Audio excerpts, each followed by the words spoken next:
apakah kedepannya nanti pengaduan masyarakat yang waktu itu Pak Ahok dan Pak Jokowi pernah, ini akan dilakukan kembali Pak? Ya, insya Allah begitu. Besok saya melakukan pengarahan kepada seluruh pejabat DKI. Nanti ada beberapa poin-poin, misalnya antara lain Pak Sekda, Pak Asisten, saya minta perwakilan dari wali kota, mulai dari kan asisten ada 4 ya. 4 itu 3 ya, setiap hari bergantian, setiap wilayah ada di sini. Nanti bergiliran juga kan, beliau-beliau juga banyak tugas di wilayah, kepala bagiannya nanti diatur oleh Pak Aspem, Pak Asisten, siapa yang piket dari jam 8 sampai jam 9 saja kan, ketika datang jam 8-9. Setelah itu beliau-beliau itu membawa apa yang didiskusikan oleh masyarakat di sini, pengaduan dan lain-lain, dibawa ke wilayah masing-masing untuk didiskusikan. Itu Mas, terima kasih. Yang waras tidak boleh mengalah terhadap mereka para pencoleng-pencoleng agama yang menjadikan agama sebagai alat politik.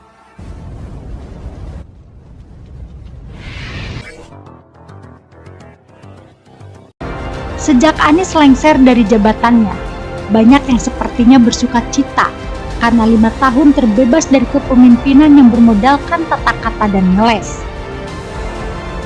Entah benar atau tidak, ada papan karangan bunga yang menyindir Anies dan bersyukur Anies sudah tidak menjadi gubernur lagi.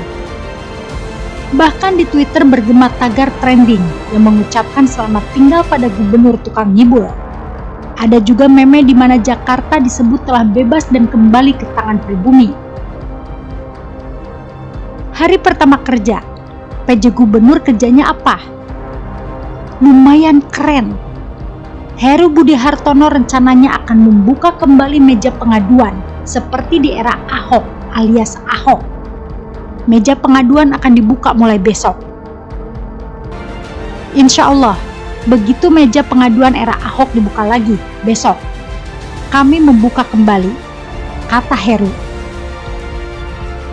Dia meminta perwakilan Pemkot setiap administrasi di Jakarta untuk bergantian menjaga meja pengaduan. Meja pengaduan dibuka mulai pukul 8 WIB selama 1 jam. Dibuka dari hari Senin sampai Kamis.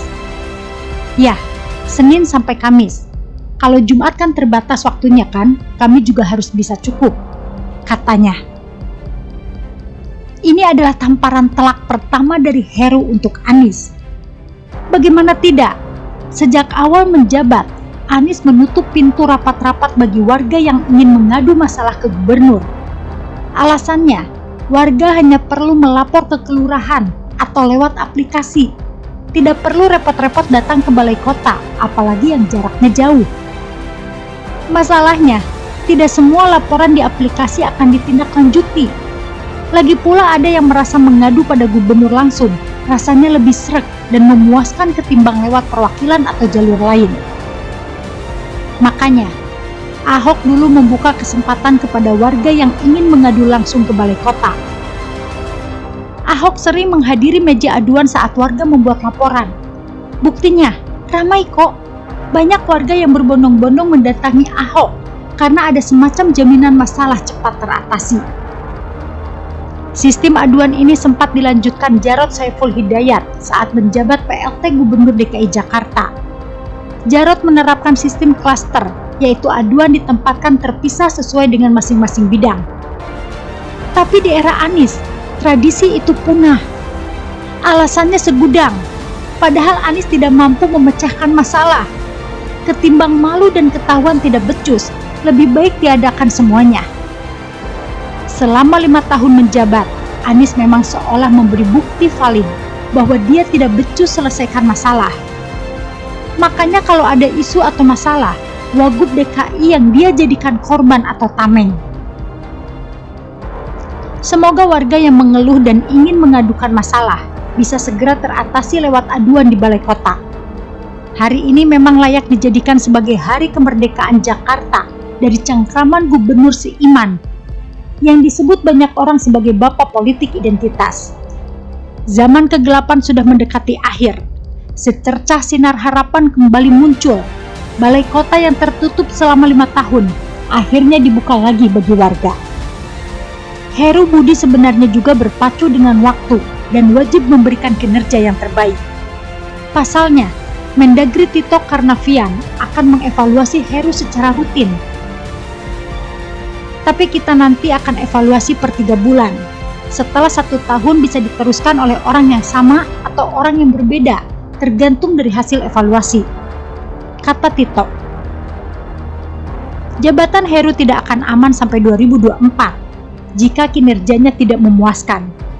Makanya Heru akan bekerja sebaik-baiknya melebihi apa yang dikerjakan Anies. Beda dengan Anies yang mau dihujat ribuan kali pun tidak akan bisa diganti. Makanya Anies kerjanya seolah ala kadarnya. Tak ada tekanan dan ancaman pemecatan.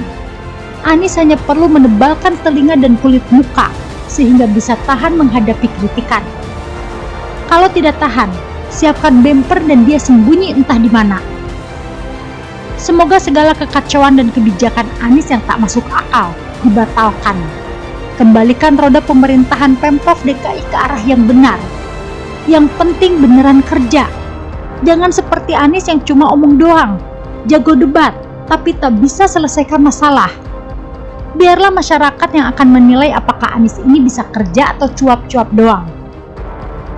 Semoga Heru bisa menampar Anies sebanyak-banyaknya lewat kebijakan dan kinerja yang diharapkan banyak warga. Normalisasi dilanjutkan, relokasi warga dilanjutkan, Pergub era Anies yang tak masuk akal dibatalkan saja jika memungkinkan. Begitulah dari Kura-Kura. Bagaimana menurut Anda? Artikel ini dilansir dari siwut.com.